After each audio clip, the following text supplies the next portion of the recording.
They say life can tilt on its axis in a single quiet moment. For me, that moment happened 6 months ago, and it still feels like it's playing on a loop in my mind. I remember the soft whir of the ceiling fan, the sunlight stretched across the floor like a pale blanket, the stillness of the house. Everything felt suspended, like the walls were holding their breath. So as I thought I was alone. I didn't hear the door open, didn't hear footsteps, just that sudden heavy silence and the feeling of someone standing there. When I turned, his eyes were already on me, wide, confused, searching, not just looking, but really seeing me. That look has haunted me ever since. I still don't know if I left that door open by mistake or because some buried part of me wanted to be seen. That question scares me because once you've seen yourself through someone else's eyes like that, it's hard to go back to pretending you're invisible. To understand how I got there, you'd have to know what my life looked like before everything slipped out of place. When David and I first got married, there was warmth, effort, late night talks, small surprises, soft touches that said, "I choose you." There were moments when he looked at me like I was the only woman in the world, but over time that gaze dimmed. The spark faded into something, faint and smoky, barely there at all. We stopped really sharing a life and started just sharing a house. He's always working now, late nights, business trips, endless calls. Even when he's home, his mind is somewhere else. He listens enough to nod in the right places, says the words a husband is supposed to say, but they feel rehearsed, hollow, like lines from a script he's no longer invested in. I started to feel like background furniture, present, useful, but not truly seen. Then there's Eli, David's son, my stepson. He was 13 when I met him, quiet, withdrawn, holding his backpack to his chest like it was the only safe thing left in his world. His mother had died of cancer, cruel and fast, and grief hung around him like a permanent shadow. Even as a teenager, his eyes looked older than they should have, as if he'd been forced to grow up too quickly. Now he's 18, taller than his father, voice deeper, shoulders broader, still reserved, still cautious. But recently, something in him shifted in a way that I didn't want to name at first. He's always been respectful, polite, never a problem. But sometimes when we talk, his eyes linger a moment too long. Not in an obvious or crude way, nothing like that. It's softer, tinged with sadness and curiosity, like he's trying to understand something he can quite bring himself to say out loud. There was a morning that stands out in my memory. I'd gotten dressed in simple clothes, nothing special, just jeans and a loose blouse, and was pouring myself coffee in the kitchen. Eli walked in, paused for a moment, and looked at me just a little longer than usual. He smiled as he passed, and I caught a faint, familiar scent around him, my perfume. Not strong, not blatant, just a trace in the air, as if he'd been near my things earlier. I brushed it off, told myself maybe he'd passed by the diffuser in the hallway. Maybe I was being paranoid, maybe I was imagining it. But once you notice something, it becomes hard not to see all the other pieces that line up behind it. He started offering to help more, setting the table, washing dishes, bringing in groceries, joining me in the garden. He'd look up from his phone whenever I entered a room. He laughed more freely at my jokes, even the unfunny ones. It wasn't overtly flirtatious, not loudly inappropriate. It was subtle, quiet, confusing, and the truth I hate admitting is this: I didn't push him away. When you've spent years feeling overlooked, unnoticed, untouched, having someone look at you like you matter does something to you. It wakes up a part of you that you thought had died quietly years ago. Our home became a strange middle ground. Technically, there were 3 of us. Realistically, most evenings, it was just Eli and me at the dinner table, with David's empty seat waiting like a habit no one questioned anymore.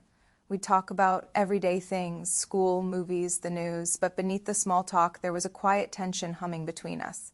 Not loud, not dramatic, just constant. Sometimes our conversations would run dry and we'd sit in a shared silence. Even then, I could feel his awareness of me, the way his gaze would flick toward me and then away again.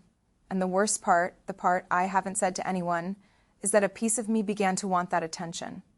I started noticing the way my breathing changed when he walked into a room, paying too much attention to how close he came when he reached past me in the kitchen. I kept telling myself I was just lonely, that this was a side effect of being starved of affection, of going too long without being truly seen. But why him? Why Eli? I couldn't answer that without hating myself. The day that changed everything came during a heavy rainstorm, the kind of rain that makes the whole world feel small and contained. David had left that morning for another work trip, some conference, some client, some excuse. He gave me a quick peck on the cheek, mumbled a distracted goodbye, and disappeared. By midday, the house felt hollow. I cleaned, did the laundry, poured myself a glass of wine earlier than I should have, and stood by the window, watching the rain snake down the glass. There was a slow ache inside me that had been there for months, maybe years, something like emptiness mixed with restlessness. I went upstairs, needing a moment alone, needing space from the weight of everything I wasn't saying. I thought I closed the bedroom door. I remember the soft sound of it moving, but I don't know if it fully latched. Maybe I was careless. Maybe I didn't want to look closely at that detail. I sat on the edge of the bed, alone with my thoughts, my breathing, my own sense of absence. I wasn't trying to create a fantasy. I wasn't lighting candles or putting on music or anything dramatic. It was quieter than that, more desperate, more raw. I was just trying to remember what it felt like to be present in my own body, to feel something other than loneliness. For a few brief moments, I let my mind drift to a kinder place, to the idea of someone really seeing me, touching me with care, staying instead of drifting away. I allowed myself to imagine warmth instead of distance, and then I felt it, another presence not imagined, real. When I turned my head, Eli was in the doorway. He stood there frozen, staring, caught between shock and something more complicated that I still can't fully define. I didn't react fast enough. I was too stunned, too paralyzed. Those few seconds stretched into what felt like an entire lifetime. His eyes were wide, but he didn't look horrified, just intensely aware. And then, without a word, he turned and left. No slammed door, no hurried footsteps, just silence settling again, thick and suffocating. I sat there afterward, numb, trying to convince myself I'd imagined it. But the memory of his expression, the way his chest rose and fell, the hesitation before he walked away, that all told me it had been real. He had seen me in an intimate, vulnerable moment I never meant for anyone to witness. And I couldn't pretend it hadn't happened. I didn't sleep that night. Every time I closed my eyes, I saw him there in the doorway. Embarrassment burned under my skin, but underneath that shame was something even more unsettling, a feeling I wasn't ready to put into words. The next morning, I tried to act normal. I got up early, made coffee, sat at the kitchen table as if it were any other day, but nothing felt normal. That unanswered question kept following me. Had I simply forgotten to lock the door, or had I wanted to? I avoided him for days. If I heard him on the stairs, I'd slip into another room. If I sensed him in the hallway, I found something to busy myself with. I couldn't look him in the eyes without my stomach tightening and my thoughts spiraling into a place I didn't trust. But Eli didn't avoid me. In fact, he seemed to appear more often. He'd sit at the counter while I cooked, ask if I needed help with chores, hang around the edges of my day. He never mentioned what had happened. He didn't say a word about that moment, but there was a new layer beneath his gaze, an awareness, a question, a quiet mutual knowledge we both pretended not to recognize. At night, when David lay beside me, already turned away, already half gone into his own world, my mind drifted back to Eli. Not just to what he'd seen, but to the strange, dangerous feeling it had left inside me. I started dreaming about him, not in vivid detail, not like a movie, but in flashes and impressions. A hand reaching for mine, a look that lingered too long, a silence that seemed to carry meaning. I woke from those dreams tangled up in guilt and longing. I told myself I was terrible for letting my mind go there, but the fantasies kept returning, uninvited and persistent. Outside of those thoughts, my behavior changed in small ways. I began wearing softer clothes around the house, letting a strap sit a little lower, leaving one button undone. Nothing extreme, nothing I could easily call out as intentional. I justified it as wanting to feel better about myself, wanting to feel attractive again. But somewhere deep down, I already knew I was hoping to be noticed. I hated that I noticed how he'd grown into himself, the way his voice settled, the way his features defined, the way his presence filled a room differently than it had when he was a kid. I was supposed to be the responsible one, the safe one, but inside, everything felt unstable. The tension grew in small, almost invisible steps, a brush of hands at the kitchen counter, standing a little too close while washing dishes, a shared pause when our fingers touched reaching for the same thing. Each tiny moment by itself could be dismissed as accidental, but together, they started to look like a pattern neither of us would name. One day, while gathering laundry, I went into his room to pick up clothes. I wasn't looking for anything. It was just part of my routine. But then I saw his sketchbook open on the desk. A page had been left exposed, like the book was holding its breath, waiting for someone to look. I stepped closer and saw it, a drawing of me. It wasn't crude or exaggerated. It was careful, detailed, gentle. The lines captured the way I look when I'm reading in the living room, unaware of anyone watching, head tilted, hair tucked behind one ear, lost in thought. He had drawn me the way someone does when they've been paying very close attention.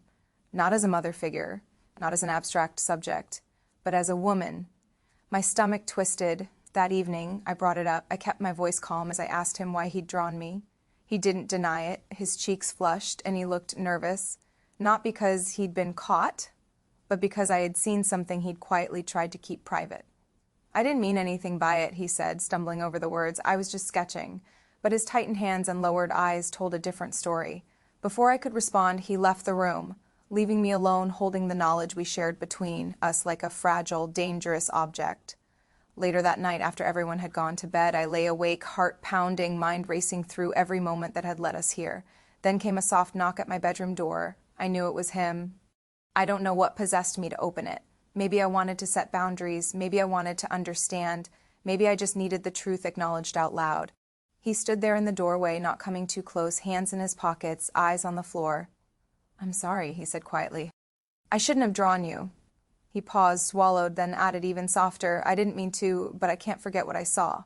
The room fell into a heavy silence. I felt like the floor had been pulled out from under me. I should have told him that what was happening was wrong, that we needed distance, that he deserved clarity, and I needed to be the adult.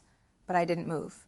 I stood there in my nightgown, looking at someone who, in his own confused, complicated way, had seen more of my loneliness than my own husband ever did.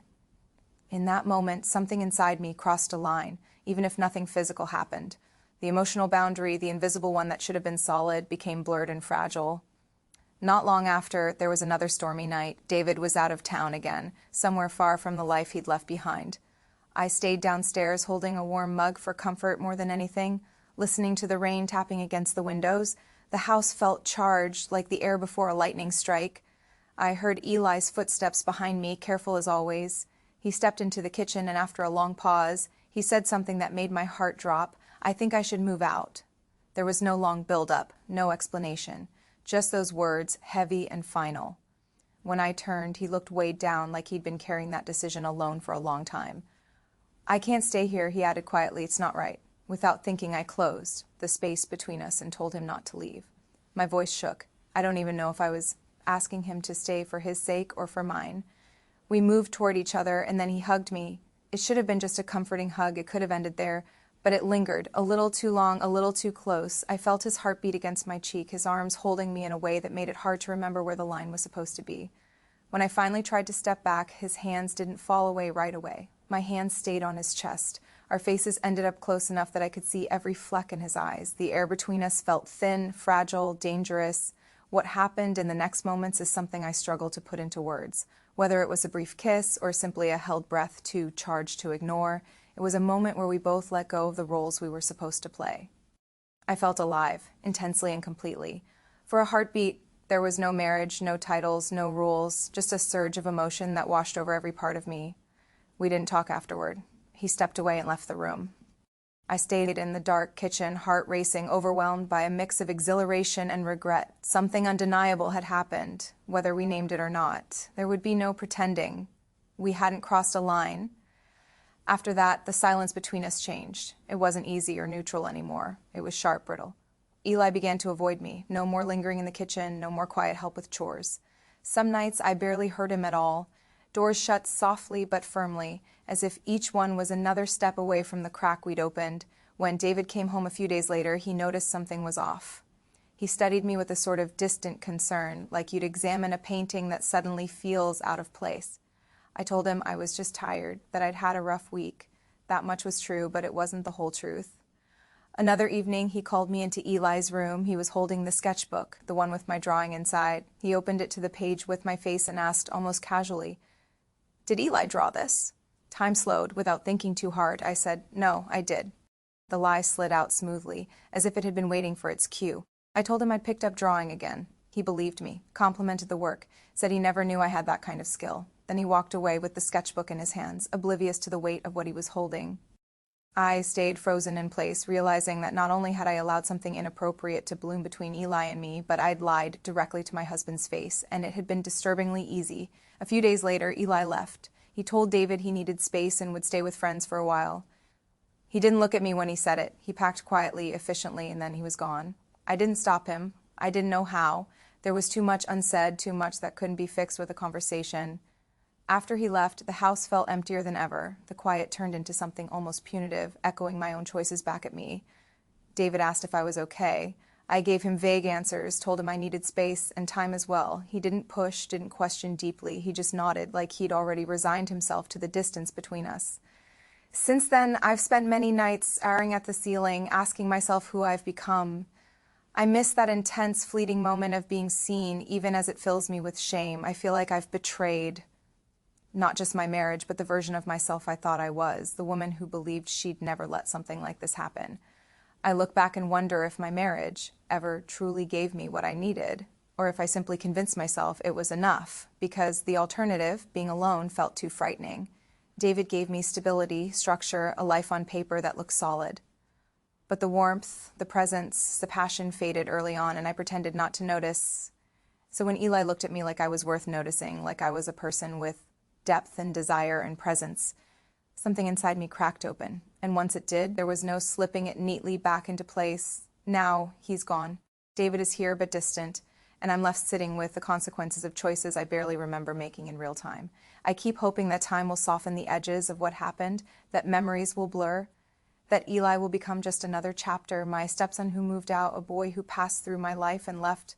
But the truth is, he's more than that in my mind. The dreams still come, the what-ifs still linger.